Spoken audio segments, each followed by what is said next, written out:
আছে, আসলে গরিব মানুষের পাশে তো দাঁড়ানোর মতো কেউ নাই, একমাত্র ভাই ধরেন উনি যথেষ্ট পরিমাণে দেখভাল করে। প্রতিদিন রাত্রে এসে এসে কিন্তু উনি খাবার কিনে দেয়, প্লাস ওনাদের কি সমস্যা সেগুলো দেখে, প্লাস প্রতিদিন প্রতিনিয়তই যাওয়া আসা করে।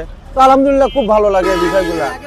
অ্যাকচুয়ালি লোক তো প্রচুর আছে, কিন্তু কেউ কিন্তু ভাইয়ের মতো অবদান বা ভাইয়ের যে মন মানসিকতা এই ইয়াটা আনে না কিন্তু আসলে। আমি মাতৃভূমি সমাজ উন্নয়ন সংস্থা নামে আমাদের একটি সংস্থা আছে।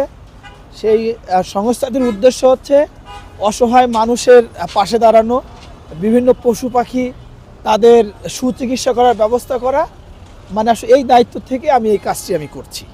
আমি আসলে এই মানবিক কাজটি আসলে করে আমি মানসিকভাবে আমি অনেক শান্তি পাই, আমার অনেক ভালো লাগে।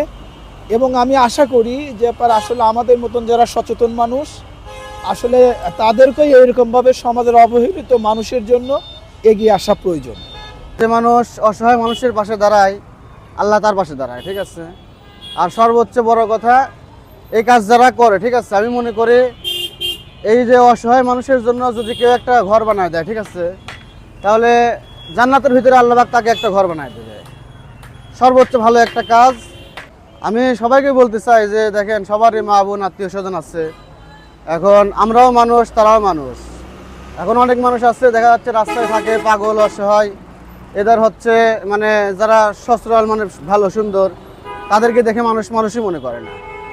তো যারা হচ্ছে এদেরকে দেখে মানুষ মনে করেন, আমি মনে করি তারাই মানুষ না। আর সবচেয়ে বড় কথা, মানুষ হয়ে মানুষের দিকে সবচেয়ে বেশি খেয়াল রাখা লাগবে।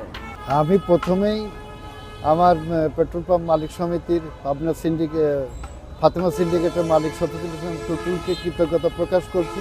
কারণ এরকম উদ্যোগ সাধারণত সমাজে কম দেখা যায়, এবং যারা নেন তাদেরকে অবশ্যই উৎসাহিত করা উচিত, তাদের সঙ্গ দেওয়া উচিত।